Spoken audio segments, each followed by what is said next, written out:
الحمد للہ وکفا وسلام علی عبادہ الذین اصطفی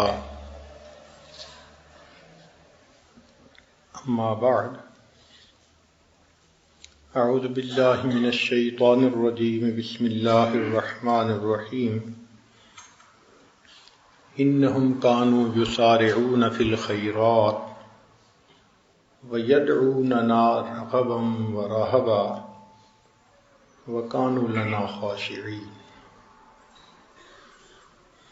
سبحان ربک رب العزت عما یصفون وسلام علی المرسلین والحمد للہ رب العالمین اللہم صلی علی سیدنا محمد وعلی آل سیدنا محمد وبارک وسلم۔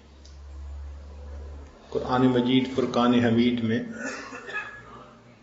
اللہ رب العزت نے انبیاء کرام کا تذکرہ فرمایا اور آخر پر نچوڑ یہ نکالا کہ انہم کانوا یسارعون فی الخیرات، یہ وہ لوگ تھے جو نیک کام کرنے میں جلدی کرتے تھے، نیک کام بڑھ چڑھ کے کرتے تھے، بھاگ بھاگ کے کرتے تھے۔ وَيَدْعُونَنَا رَغَبًا وَرَهَبًا، اور ہمیں پکارتے تھے رغبت کے ساتھ اور خوف کے ساتھ، امید کے ساتھ اور خوف کے ساتھ ہمیں پکارتے تھے۔ وَكَانُوا لَنَا خَاشِعِينَ، اور ہم سے ہی وہ ڈرا کرتے تھے۔ اس آیت مبارکہ میں دو اہم باتیں بتائی گئی ہیں کہ مومن کو اللہ رب العزت کے ساتھ امید اور خوف دونوں طرح کا معاملہ ہوتا ہے۔ قیل الایمان بین الخوف والرجاء، یہ کہا جاتا ہے کہ ایمان امید اور خوف کے درمیان ہوتا ہے۔ جس طرح بدلتے موسم کا پتہ نہیں چلتا، انسان کی کیفیات کا بھی پتہ نہیں چلتا، تو مختلف کیفیات انسان کی ہوتی ہیں، کبھی اس کو خوف فائدہ دیتا ہے، کبھی امید فائدہ دیتی ہے۔ اس لیے کہ فَإِنَّ الْخَوْفَ إِذَا فَارَقَ الْقَلْبَ خَرِبَ، اس لیے کہ جب دل سے خوف نکل جاتا ہے تو دل بگڑ جاتا ہے۔ وَالْغَالِبُ عَلَى نَفْسِ الفتور والکسل عن الطاعات، اور جب دل سے خوف خدا ختم ہو جاتا ہے تو دل سے اطاعت گزاری میں سستی شروع ہو جاتی ہے۔ والمیل الی الشہوات، اور انسان پھر شہوات کی طرف مائل ہو جاتا ہے۔ ودواء ذلک الخوف، اور اس کی دوا اللہ کا خوف ہے۔ فَأَمَّا مَنْ دَامَ عَلَيْهِ الْخَوْفُ، اور جس بندے پر زیادہ ہی خوف کی کیفیت رہے، حَتَّى مَالَ إِلَى الْقُنُوطِ، حتیٰ کہ وہ مایوس ہونے لگ جائے، فَيَنبَغِي أَنْ يُدَاوِي بِالرَّجَاءِ، تو چاہیے کہ پھر اس کا دوا امید کے ساتھ کرے۔ وَيُذْكَرُ سِعَةَ رَحْمَةِ اللَّهِ، پھر اللہ تعالیٰ کی رحمتوں کا تذکرہ کرے۔ فمثال الخوف والرجاء، خوف اور امید کی مثال ایسی ہے کمثل الحرارت والبرودہ، جیسے انسان کے جسم میں حرارت اور ٹھنڈک ہوتی ہے، گرمی اور ٹھنڈک ہوتی ہے۔ فمن غالب علیہ احدہما یداوی بالآخر حتی یرجع الی حد الاعتدال، ٹھنڈک مزاج میں آ جائے تو پھر حرارت پیدا کرنے والی دوائیاں دیتے ہیں، اور طبیعت میں حرارت ہو جائے تو ٹھنڈک پیدا کرنے والی دوائیاں دیتے ہیں، حتیٰ کہ طبیعت اعتدال میں آ جائے۔ اور حدیث مبارکہ ہے لو وزن خوف المؤمن ورجاؤہ لاعتدلا، کہ اگر مومن کے دل میں جو اللہ کا خوف ہوتا ہے یا امید ہوتی ہے، ان دونوں کا وزن کیا جائے تو دونوں برابر برابر ہوں گے، یعنی امید اور خوف برابر برابر. جو کیفیت ہوگی اسی کے حساب سے وہ کبھی اپنے اوپر خوف کو طاری کرے، کبھی اپنے اوپر امید کو طاری کرے. اس کی مثال یوں سمجھے، امام غزالی رحمۃ اللہ علیہ نے لکھا ہے کہ ایک گدھا گڑھے میں جا گرے تو اس کو نکالنے کے لیے گلے میں رسی ڈالتے ہیں اور پھر اس کو چارہ دکھاتے ہیں، تو وہ چارے کو دیکھ کے خود نکلنے کی کوشش کرتا ہے، اور اگر خود نکلنے کی کوشش نہ کرے تو پیچھے سے ڈنڈا لگاتے ہیں. تو چارہ دکھانے کا نام امید اور ڈنڈا لگانے کا نام خوف. تو جیسے گدھا نکل آتا ہے گڑھے سے، انسان کا نفس بھی گناہوں کے گڑھے سے نکل آتا ہے. حضرت علی رضی اللہ تعالیٰ عنہ فرمایا کرتے تھے کہ میرے نزدیک قرآن مجید کی سب سے زیادہ امید افزا آیت یہ ہے، قُلْ يَا عِبَادِيَ الَّذِينَ أَسْرَفُوا عَلَىٰ أَنفُسِهِمْ لَا تَقْنَطُوا مِن رَحْمَتِ اللَّهِ. یہ قرآن مجید کی سب سے زیادہ ارجا آیت ہے، امید دلانے والی. امید کیسے ملتی ہے؟ ایک مثال سے سمجھیں کہ باپ اگر اپنے بیٹے سے ناراض ہو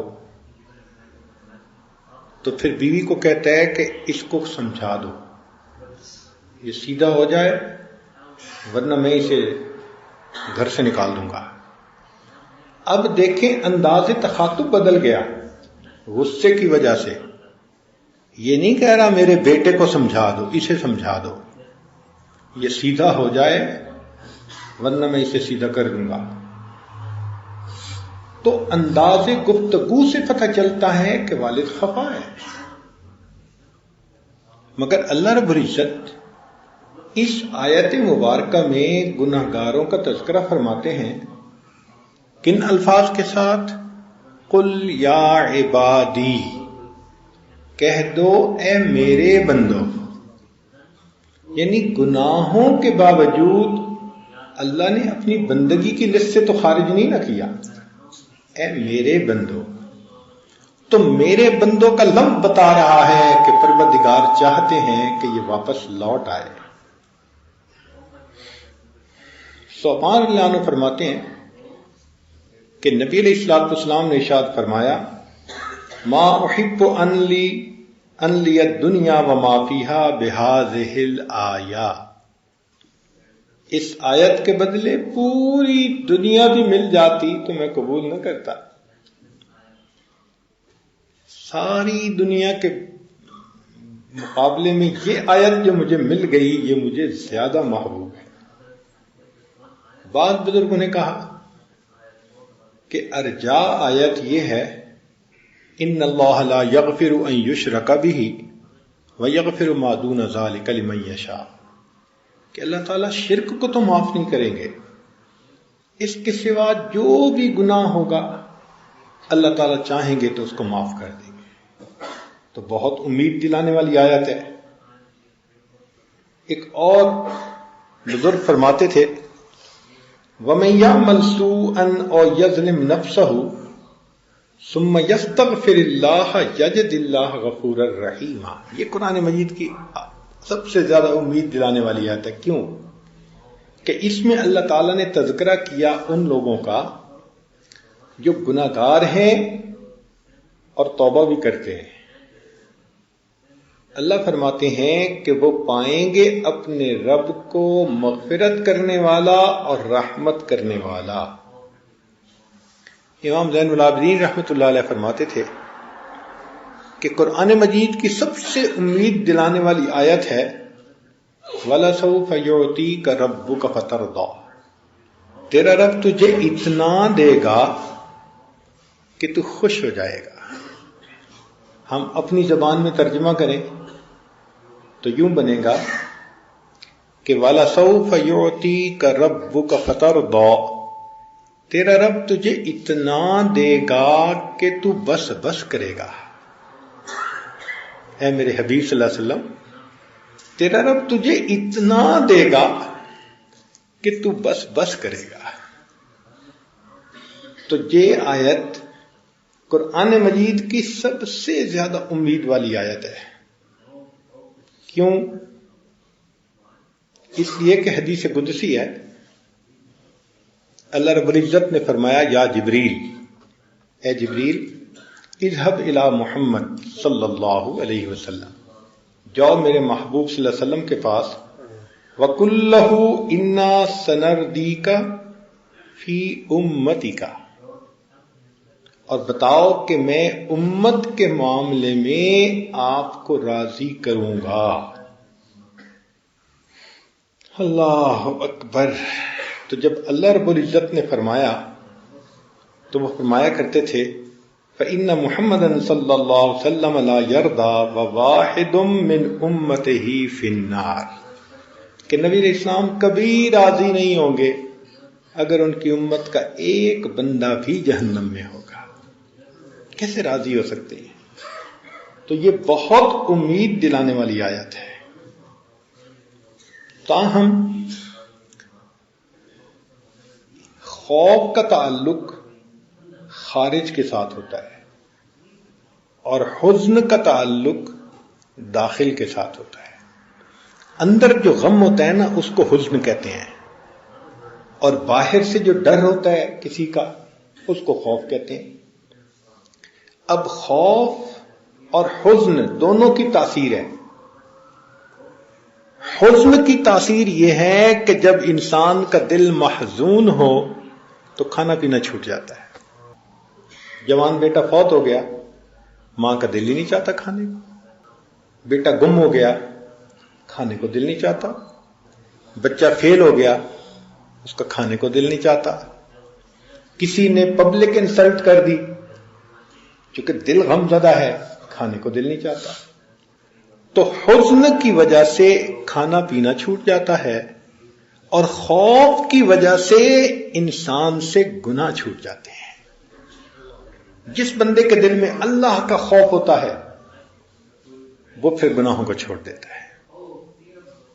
اور یہ بھی ایک مزے کی بات ہے کہ مخلوق کا خوف ہو تو جس سے خوف ہو انسان دور بھاگتا ہے. جس سے خوف زدہ ہو ہمیشہ اس سے دور بھاگتا ہے. مگر اللہ کے خوف کی یہ صفت ہے کہ جس کے دل میں جتنا اللہ کا خوف ہوتا ہے وہ اتنا اللہ کے قریب ہو جاتا ہے. تو الحزن یمنع عن الطعام والخوف یمنع عن الذنوب. قرآن مجید کی کچھ آیات میں اللہ تعالیٰ نے امید والی باتیں کہیں اور کچھ میں ڈرانے والی باتیں کہیں، اور کچھ آیات ایسی ہیں جس میں دونوں. مثال کے طور پر نبی عبادی انی انا الغفور الرحیم، یہ امید. اور آگے فرمایا وَأَنَّ عَذَابِي هُوَ الْعَذَابُ الْأَلِيمُ. ایک ہی آیت کے اندر امید بھی ہے اور خوف بھی ہے. یدعون ربہم خوفا وطمعا، ایک ہی آیت کے اندر خوف اور امید دونوں کا تذکرہ ہے. تو اللہ رب العزت چاہتے ہیں کہ میرا بندہ جس حال میں ہو، یا تو اس پر خوف غالب ہو یا اس کے اوپر امید غالب ہو. بس ایمان ان دونوں کیفیتوں کے درمیان پوری زندگی یہی حالت رہتی ہے. نہ خوف اتنا کہ انسان مایوس ہو جائے، اس لیے کہ مایوسی کفر ہے، اور نہ امید اتنی کہ انسان بے عمل ہو جائے. تو دونوں کا ہونا ضروری ہے. ہاں، بنی اسرائیل کا ایک آدمی تھا جو لوگوں کو بہت ڈراتا تھا اور مایوس کرتا تھا. روی ان رجلا من بنی اسرائیل کان یقنط الناس ویشدد علیہم، ان کو مایوس کرتا تھا اور سختی کرتا تھا. قیامت کے دن یوں پکڑ ہوگی، یوں پکڑ ہوگی. فیقول اللہ تعالی لہ یوم القیامہ، اللہ تعالیٰ نے اس کو قیامت کے دن یہ فرمائیں گے اليوم اعیسک من رحمتی کما کنت تقنط عبیدی منہا، آج میں بھی تمہیں مایوس کرتا ہوں جس طرح تو میرے بندوں کو میری رحمت سے مایوس کیا کرتا تھا۔ کہتے ہیں کہ شیخ عبد القادر جیلانی رحمۃ اللہ علیہ نے اللہ تعالیٰ کی رحمت کا درس دیا، اور ان کا یہ درس 18 سال چلتا رہا۔ 18 سال کے بعد ایک مرتبہ انہوں نے خوف کی آیت پڑھی اور ایسا بیان کیا کہ رو رو کے لوگوں کی آنکھیں سوج گئیں، بے ہوش ہو گئے، حتیٰ کہ کچھ لوگوں کے جنازے اٹھے، دل پہ اتنا اللہ کا خوف آیا۔ تو اللہ رب العزت نے الہام فرمایا، میرے پیارے، میرے بندوں کے سامنے میرے خوف کا تذکرہ کرتا ہے۔ تو عرض کیا، اللہ میں نے 18 سال تیری رحمت کا تذکرہ کیا، تو الہام ہوا کیا 18 سال میں میری رحمت ختم ہو گئی تھی؟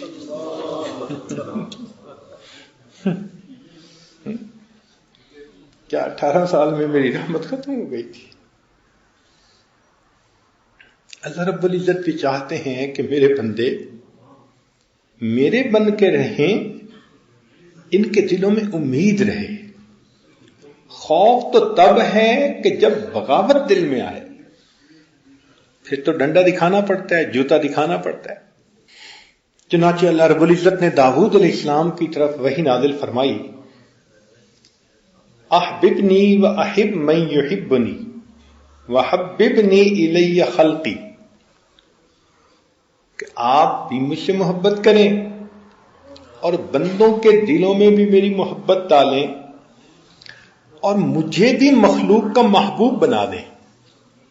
تو داؤد علیہ السلام نے پوچھا، یا رب وکیف احببک الی خلقک، آپ کو کیسے میں مخلوق کا محبوب بناؤں؟ قال اذکرنی بالحسن الجمیل، تو مخلوق کے سامنے میرا اچھا تذکرہ کر، اذکر آلائی و احسانی واذکرہم ذالک فانہم لا یعرفون منی الا الجمیل، اور ایسا میرے رحمتوں کا تذکرہ کرو کہ میرے بندوں کو میری طرف سے اچھائی کے سوا اور کچھ بھی نہ پہنچے، یقین ہو جائے کہ اللہ بہت اچھے ہیں، مجھ سے محبت کریں گے۔ تو ہمیں اللہ تعالیٰ کی رحمت کا بھی خوب تذکرہ کرنا چاہیے۔ پروردگار بہت کریم ہے۔ کان ابو عثمان یتکلم فی الرجاء کثیرا، ایک بزرگ تھے ابو عثمان رحمت اللہ علیہ، وہ اللہ تعالیٰ کی رحمتوں کا بہت تذکرہ کرتے تھے، بہت تذکرہ کرتے تھے۔ فروی بعد موتہ فی المنام فقیل لہ کیف کان قدومک علی اللہ، جب اس کی وفات ہوئی کسی کو خواب میں نظر آئے تو انہوں نے پوچھا کہ بھئی اللہ کے سامنے کیسے پیشی ہوئی؟ فقال اقامنی بین یدی، کہا کہ مجھے رب کریم نے اپنے سامنے کھڑا فرمایا۔ وقال ما الذی حملک علی ما فعلت، جو تو نے کیا، یعنی بندوں کے سامنے ہمیشہ میری رحمت کا تذکرہ کیا، اس چیز پر تجھے کس نے آمادہ کیا؟ فقلت، میں نے جواب دیا، اردت ان احببک الی خلقک، میں نے ارادہ کیا کہ میں آپ کو مخلوق کا محبوب بناؤں، اس لیے میں نے آپ کی رحمت کا تذکرہ کیا۔ قال قد غفرت لک ذنبک، فرمایا اچھا پھر ہم نے تیرے گناہوں کی بھی بخشش فرما لی۔ ہم جہاں جاتے ہیں ہم تیرا فسانہ چھیڑ دیتے ہیں، ہر جگہ بیٹھیں اللہ کی رحمت کا تذکرہ کریں، اللہ کی نعمتوں کا تذکرہ کریں، اللہ رب العزت کے احسانات کا تذکرہ کریں، تو مخلوق کے دل اللہ سے خود بخود محبت کریں گے، اس لیے کہ الانسان عبد الاحسان، انسان احسان کا بندہ ہوتا ہے۔ آپ نے دیکھا نہیں ہے جانوروں کو، جو لوگ ان کو کھلاتے ہیں پلاتے ہیں تو جانور بھی ان کی رعایت کر لیتے ہیں، حالانکہ شیر کس قدر وحشی جانور ہے، مگر اپنے کھانا کھلانے والے کا وہ بھی لحاظ کر لیتا ہے۔ تو انسان تو پھر انسان ہے. جب اس کے سامنے تذکرے ہوں گے اللہ تعالیٰ کی رحمت کے تو یقیناً وہ اللہ رب العزت سے ضرور محبت کرے گا. انسان گناہوں سے بچنے کی کوشش کرے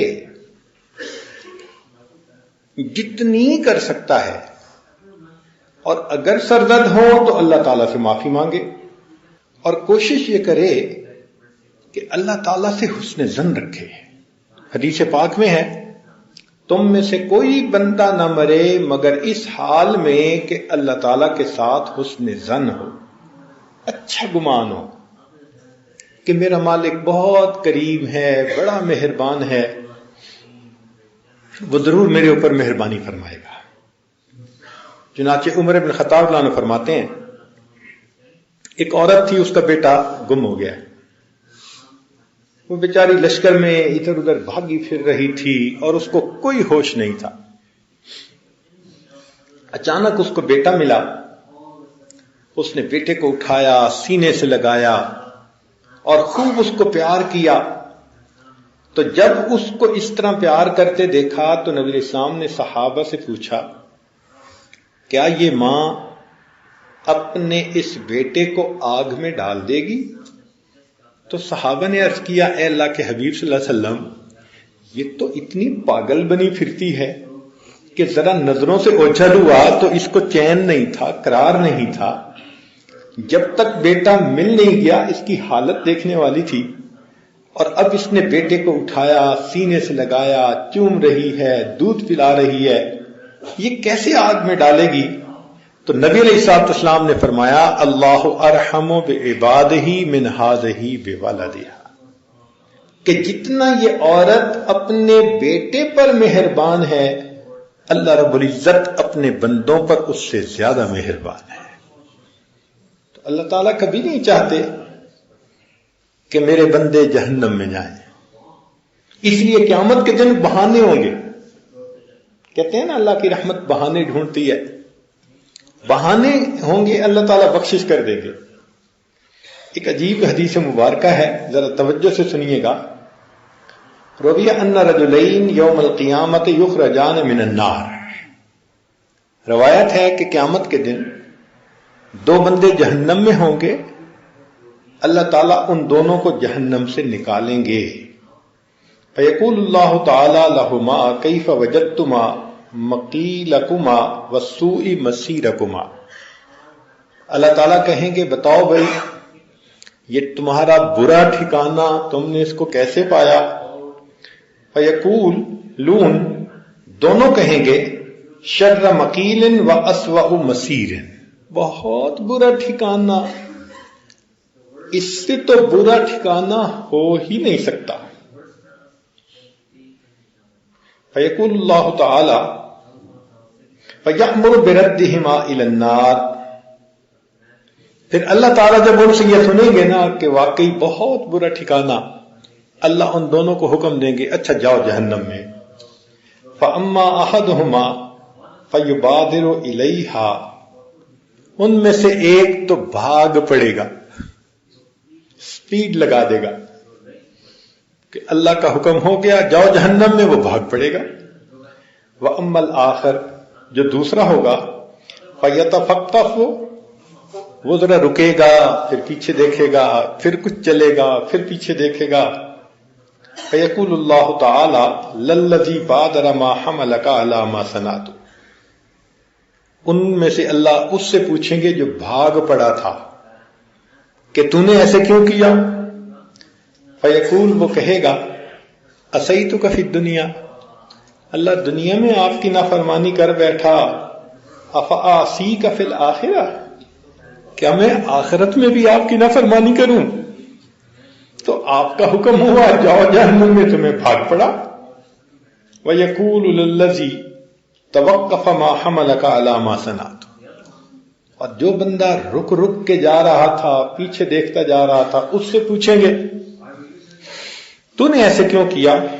فیقول، وہ کہے گا حسن ظنی بک یا رب حین اخرجتنی منہا اللہ تعیدنی الیہا، اللہ حسن ظن تھا، سنا ہوا ہے کہ آپ ایک دفعہ جہنم سے جس کو نکالیں گے دوبارہ اس کو کبھی نہیں لوٹائیں گے. میں اس لیے پیچھے مڑ مڑ کے دیکھتا تھا شاید آپ کی رحمت ہو جائے. فَيَرْحَمُهُمَا اللہ دونوں پر رحمت فرمائیں گے. وَيَأْمُرُ بِهِمَا إِلَى الْجَنَّةِ اور دونوں کو جنت داخلے کا حکم فرما دیں گے. پروردگار کتنا کریم ہے جس کی رحمت بہانے ڈھونڈتی ہے.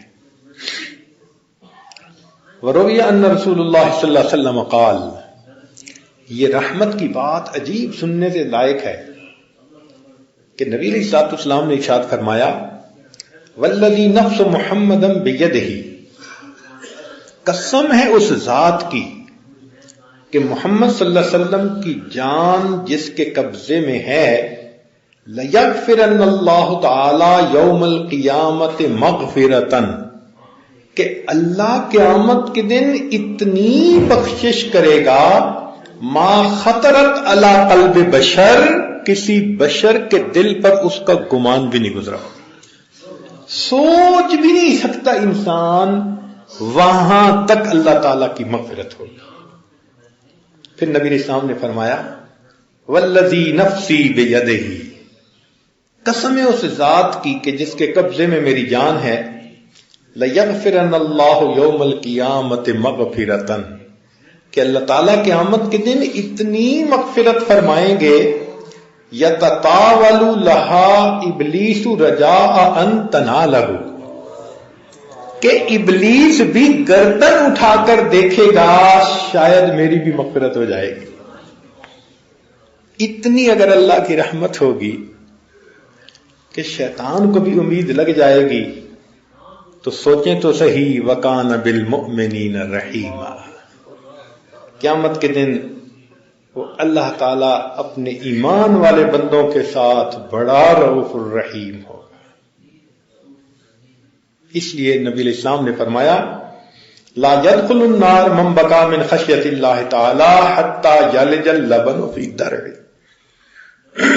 جو بندہ اللہ کے خوف سے روتا ہے یہ بندہ کبھی جہنم میں نہیں جا سکتا حتیٰ کہ دودھ تھنوں میں واپس چلا جائے. جیسے دودھ تھنوں میں واپس نہیں جا سکتا یہ بندہ بھی جہنم میں کبھی جا نہیں سکتا جو اللہ رب العزت کی ڈر اور خوف کی وجہ سے روتا ہو. اللہ اکبر کبیرہ. اسی لیے ہمارے اکابر اللہ رب العزت کے عظمتوں کو جب سوچتے تھے تو بے اختیار ان کی آنکھوں سے آنسو آتے تھے. جیسے بارش کے پانی ٹپکتا ہے ان کی آنکھوں سے ایسے ٹپکتا تھا. اللہ اکبر کبیرہ. رویہ ان ابراہیم علیہ الصلوۃ والسلام کان کثیر البکا. روایت ہے کہ ابراہیم علیہ الصلوۃ والسلام کثرت سے روتے تھے. فأتاہ جبریل علیہ السلام ان کے پاس آئے. وقال لہ الجبار یقرئک السلام اور کہا کہ جبار نے آپ کو سلام بھیجے ہیں. ویقول اور یہ کہا ہے هل رأیت خلیلا یخاف خلیلہ کیا آپ نے کسی خلیل کو دیکھا کہ اپنے خلیل سے ڈرتا ہو. فقال یا جبریل تو ابراہیم علیہ السلام نے آگے سے جواب دیا اے جبرائیل اذا ذکرت خطیئتی نسیت خلتی جب میں اپنی خطا کو کبھی یاد کرتا ہوں تو مجھے اپنا خلیل ہونا یہ بات بھول جاتی ہے. اور خطا کیا تھی؟ قوم نے کہا تھا چلو میلے پر تو انہوں نے کہا تھا انی سقیم طبیعت ٹھیک نہیں میں نہیں جا سکتا. مگر چونکہ اس میں وسعت تھی معنی میں کوئی بدن کی مرض تو تھی نہیں طبیعت پہ چیز ناگوار تھی تو چونکہ سقیم کا لفظ استعمال کر لیا تھا اتنی سی بات پر بھی ڈرتے تھے کہ اللہ تعالیٰ قیامت کے دن سچوں سے ان کی سچائی کے بارے میں پوچھیں گے تو میں کیا جواب دوں گا. اگر یہ انبیاء کرام کا خوف ہے کہ وہ اللہ رب العزت سے اتنا ڈرتے تھے تو پھر سوچئے کہ ہمیں اللہ رب العزت سے کس قدر ڈرنے کی ضرورت ہے. اسی لیے ہمارے اکابر ایک ایک آیت کو پوری پوری رات پڑھتے رہتے تھے اور روتے رہتے تھے. پوری پوری رات. چھوٹی سی کئی دفعہ بات ہوتی ہے اور اللہ تعالیٰ کی بے نیازی ظاہر ہو جاتی ہے. چنانچہ بنی اسرائیل کا ایک عجیب واقعہ ہے. اس کو مولانا روم رحمۃ اللہ علیہ نے بھی اپنی مثنوی شریف میں لکھا ہے. خرج عیسیٰ علیہ السلام یوم و معہ عابد من عباد بنی اسرائیل. عیسیٰ علیہ السلام ایک دن نکلے اور بنی اسرائیل کے عبادت گزاروں میں ایک بڑا نیکوکار اور عبادت گزار بندہ ان کے ساتھ تھا. فتابعہما رجل عاصٍ، تو ایک گناہ گار بندہ ان کے پیچھے پیچھے چلنے لگ گیا عیسیٰ علیہ السلام اور اس نیک بندے کے. فماقتہ العابد، عابد نے اس چیز کو ناپسند سمجھا. وقال، اور یہ کہا، اللہم لا تجمع بینی و بین ھذا العاصی، اللہ مجھے اور اس گناہ گار کو قیامت کے دن اکٹھا نہ کرنا. ادھر اس نے یہ کہا اور ادھر وہ گناہ گار جو تھا، جو پیچھے پیچھے آ رہا تھا، وہ اللہ سے دعا مانگتا ہے. فقال العاصی اللہم اغفر لی، تو گناہ گار نے یہ دعا مانگ لی، اللہ مجھے بخش دینا. فاوحى اللہ تعالی الی عیسیٰ علیہ السلام، اللہ نے عیسیٰ علیہ السلام کی طرف وحی بھیجی. قد استجبت دعاءہما، میں نے ان دونوں کی دعاؤں کو قبول کر لیا. فرددت الصالح، پس میں نے اس نیک بندے کو اپنے دربار سے دھتکار دیا. وغفرت للمحروم، اور اس گناہ گار کو میں نے بخشش فرمایا.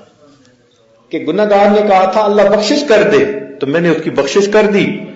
اور کیونکہ اس نیک نے دعا مانگی تھی اللہ مجھے اس کے ساتھ اکٹھا نہ کرنا، لہذا میں نے اس کو جنت کی بجائے جہنم میں بھیج.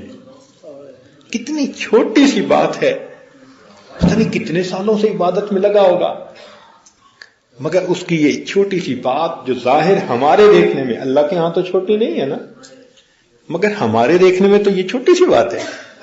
اس ایک بات پر اللہ رب العزت کی طرف سے اس کے اوپر پکڑ آ گئی. تو اس لیے ہمارے اکابر اللہ رب العزت کی شان بے نیازی سے ڈرتے تھے. کہتے ہیں کہ سفیان ثوری رحمۃ اللہ علیہ ایک مرتبہ رو رہے تھے. ان کے ایک دوست آئے، انہوں نے پوچھا کہ کیوں رو رہے ہیں، کوئی گناہ سرزد ہو گیا؟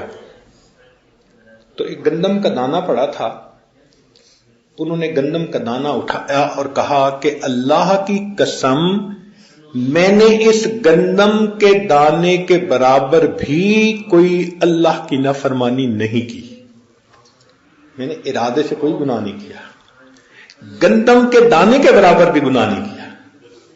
اس نے کہا جب گناہ نہیں کیا تو پھر روتے کیوں ہے؟ کہنے لگے میں اللہ کی شان بے نیازی سے رو رہا ہوں. کیا معلوم کہ موت کے وقت میں ایمان کی سلامتی کے ساتھ جاؤں گا یا ایمان سے محروم ہو جاؤں. تو ہمارے اکابر ڈرتے روتے رہتے تھے کہ موت کے وقت کہیں ایمان سلب نہ ہو جائے. چنانچہ موت کے وقت شیطان اس کے سامنے ایسی صورت بنا کے آتا ہے کہ بندے کے دل میں ڈالتا ہے کہ تو خواہ مخواہ اتنا ہی باتیں کرتا رہا، اتنی ضرورت تو کوئی نہیں تھی. اس کے دل میں ایمان ہلا دیتا ہے اور اسی کنڈیشن میں اس بندے کی روح نکال لی جاتی ہے. یہ بہت خطرہ، بہت خطرہ. اس لیے ہمارے اکابر ڈرا کرتے تھے. تاب رجل نباش، ایک بندہ تھا کفن چور تھا. لوگ دفن کر کے آتے تھے، وہ قبر کھود کے رات کو نیا کفن نکال لیتا تھا اور مردے کو ویسے ہی مٹی میں دبا دیتا تھا. فسئل عن توبتہ، لوگوں نے پوچھا بھئی تو نے توبہ کیسے کی؟ قال، کہنے لگا رأیت 70 رجلا فی قبورہم، میں نے 70 بندوں کی قبروں کو کھولا. قد حولوا عن القبلہ، میں نے دیکھا سب کے چہرے قبلے سے پھرے ہوئے تھے. تو رکھنے والے تو قبلے کی طرف منہ کر کے آتے ہیں نا، لیکن چونکہ زندگی میں قبلہ کوئی اور ہوتا ہے نا، گناہوں کا قبلہ کچھ اور بنا ہوتا ہے، تو اللہ تعالیٰ اس کا چہرہ بدل دیتے ہیں. اللہ اکبر کبیرہ. تو ہمارے اکابر اس لیے اللہ رب العزت کی بے نیازی سے ڈرتے تھے. ہمارے ہاں ایک ڈاکٹر گزرے ہیں، ڈاکٹر نور محمد. وہ کہتے ہیں کہ میں نے زندگی کے تقریباً 40 سال ایمرجنسی وارڈ کے اندر ڈیوٹی دی، 40 ایئرس. اور میری کوشش ہوتی تھی کہ جو مریض بھی آتا، کیونکہ ایمرجنسی وارڈ میں تو وہی جاتا ہے، کسی پہ ہارٹ اٹیک، کوئی آخری رینل فیلیور، آخری لمحے، تو کئی راستے میں مر جاتے ہیں، کئی پہنچتے ہی مر جاتے ہیں، کئی دن 2 دن کے بعد مرتے ہیں. تو ایمرجنسی وارڈ میں تو یہ سلسلہ چلتا ہی رہتا ہے. تو وہ کہتے ہیں کہ جب بھی کوئی بندہ میرے پاس آتا میں اس کو کلمے کی تلقین کرتا، مگر میں نے دیکھا کہ اگر 100 بندوں کو میں نے کلمے کی تلقین دی تو ان میں سے صرف 5 ایسے تھے جو کلمہ پڑھ سکے، باقی بغیر کلمہ پڑھے دنیا سے چلے. تو میں اس تلاش میں تھا کہ یہ کلمہ کیوں نہیں پڑھتے. تو ایک بندے پہ ہارٹ اٹیک تھا مگر وہ ہوش میں تھا. میں نے اسے کہا کہ میں تمہیں کلمہ پڑھاؤں گا، تم پڑھنا، اور اگر تم نہ پڑھ سکو تو میں تم سے پوچھوں گا کہ کیا تم پڑھنے پہ قادر نہیں ہو، تو تم صرف آنکھوں سے اشارہ کر دینا. تو کہنے لگے کہ جب ہارٹ اٹیک زیادہ ہوا اور اس کی بالکل موت آنے لگی، کلمہ پڑھایا، اس نے نہیں پڑھا. تو میں نے اس سے پوچھا کہ کیا تمہاری زبان پہ قدرت نہیں گئی؟ اس نے آنکھوں کے اشارے سے کہا کہ ہاں، زبان پہ فالج پڑ گیا ہے، اب میں کلمہ پڑھنے کے اوپر قادر نہیں. تو آخری لمحے میں زبان پہ اللہ تعالیٰ فالج ڈال دیتے ہیں. یہ جو دو رنگی کی زندگی ہوتی ہے، گناہوں بھری زندگی ہوتی ہے، من مانی کی زندگی ہوتی ہے، اس کا نتیجہ یہی ہوتا ہے. اس لیے نبی علیہ الصلوۃ والسلام نے فرمایا کہ قیامت کہ قرب قیامت میں ایسا وقت آئے گا، تم دیکھو گے کہ ایک بندے کا نام پوری زندگی مسلمانوں کی فہرست میں ہوگا، جب موت کا وقت آئے گا تو مسلمانوں کی فہرست سے اس کا نام خارج کر دیا جائے گا. اب آخری وقت کیا ہوتا ہے، یہ ہمارے سر کے اوپر ایک خوف ہر وقت لگا، کس کے اوپر کب امتحان آ جائے، کس حال میں امتحان آ جائے. اللہ اکبر کبیرہ.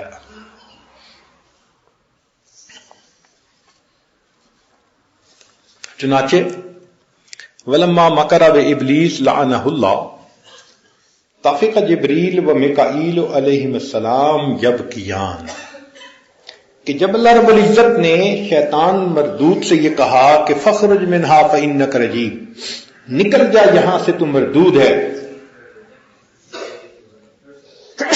الحمدللہ یغفرکم اللہ.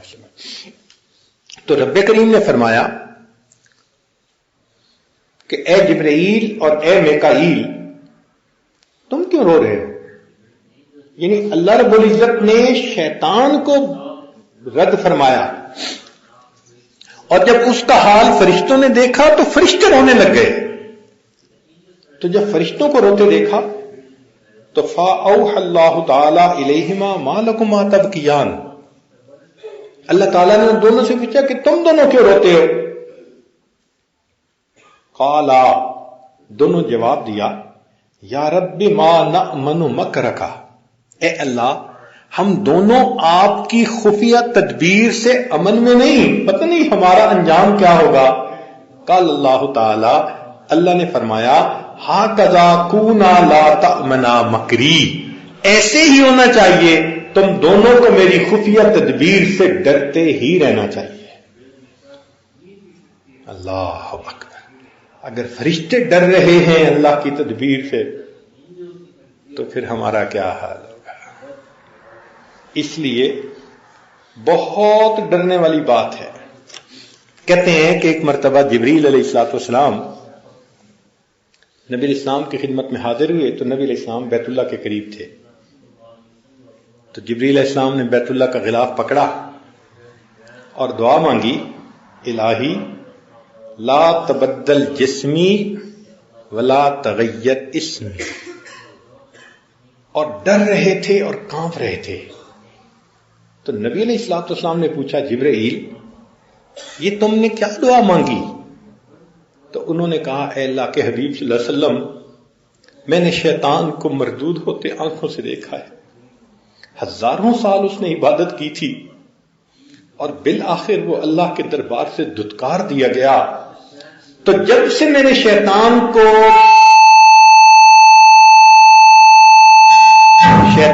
دھتکارتے دیکھا اپنی آنکھوں سے، تو میں اللہ رب العزت سے بہت ڈرتا ہوں. میں یہ دعا مانگ رہا تھا، الہی لا تغیر اسمی ولا تبدل جسمی، اللہ میرا نام نہ بدل دینا اور میرے بدن کو نافرمانوں کی قطار میں شامل نہ کر لینا. شیطان کا نام پہلے تو طاؤس الملائکہ کہا جاتا تھا نا، منیسٹر فرشتوں کا، لیکن بعد میں پھر کیا ہوا؟ ابلیس مردود ہو گیا.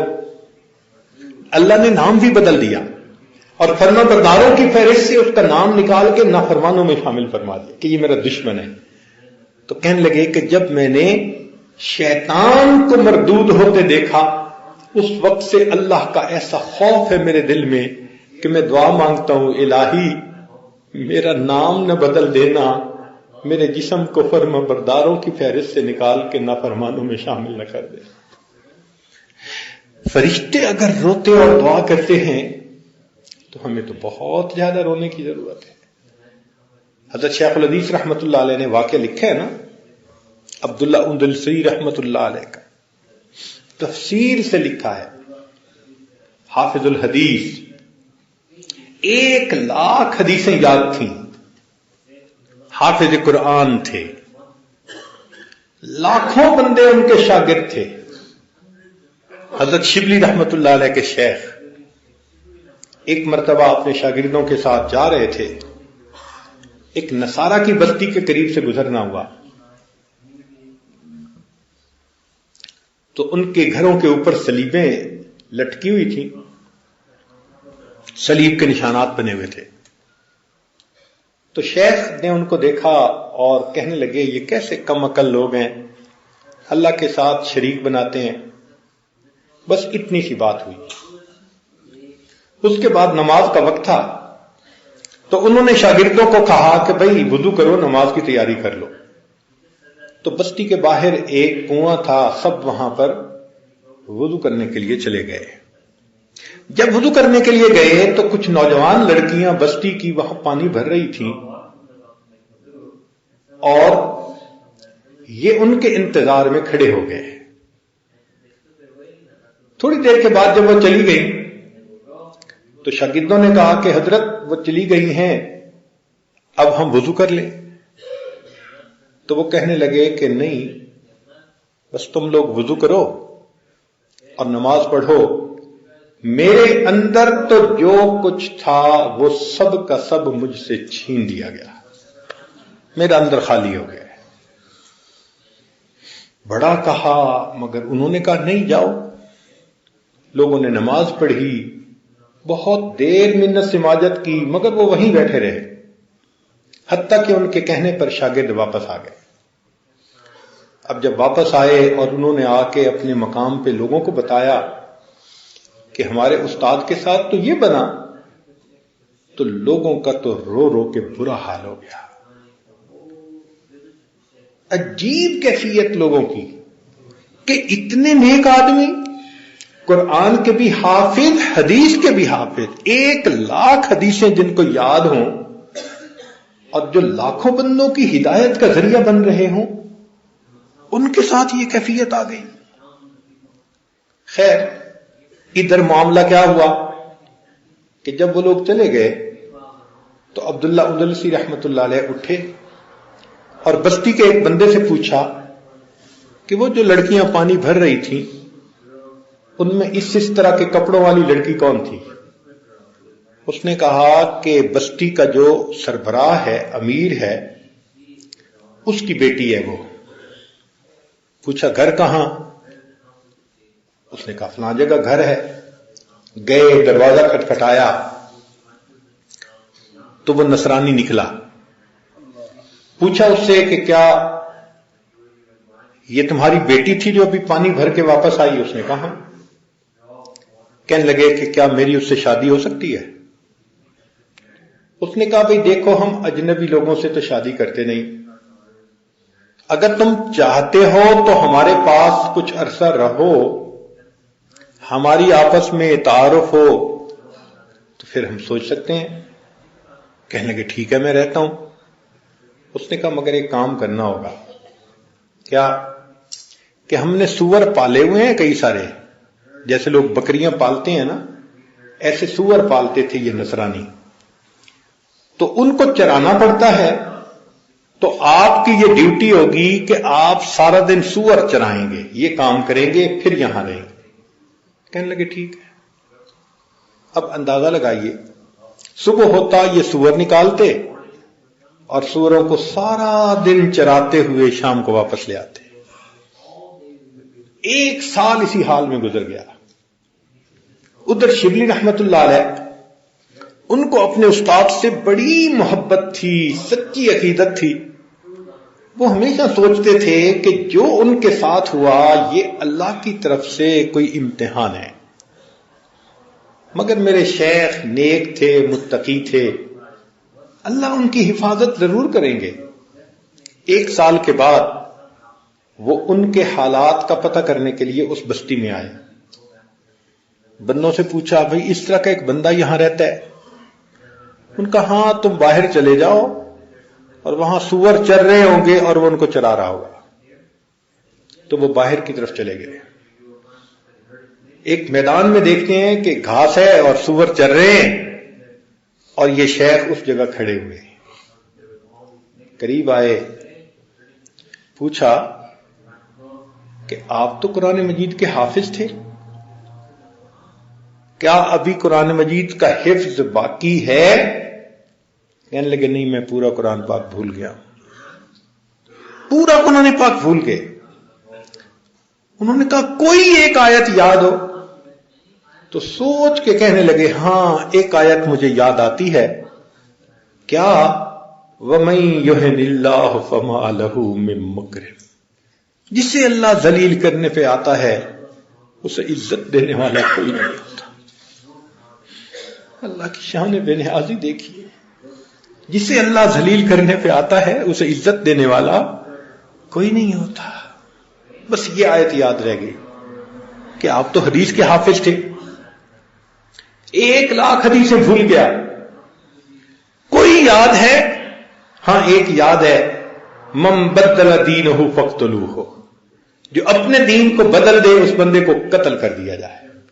ایک آیت یاد رہی اور ایک حدیث یاد رہی۔ اور شبلی رحمت اللہ علیہ نے دیکھا وہی جبہ اور وہی امامہ اور وہی ہاتھ میں عصا کہ جس کو لے کر وہ کبھی جمعے کا خطبہ دیا کرتے تھے اور حدیثیں پڑھایا کرتے تھے اور لوگوں کو سنایا کرتے تھے، آج اسی حال میں کھڑے سوروں کی نگرانی کر رہے۔ شبلی رحمت اللہ علیہ رونے لگے، اور رونے سے پھر انسان کے لیے دروازے کھل جاتے ہیں۔ ان کے رونے کو دیکھ کر شیخ کے اوپر بھی گریہ طاری ہوا، اور اس گریے کی حالت میں انہوں نے یہ الفاظ کہے، اللہ میں آپ سے یہ گمان تو نہیں کرتا تھا، اے اللہ میں آپ سے یہ گمان تو نہیں کرتا تھا کہ میں اس حال میں پہنچ جاؤں گا،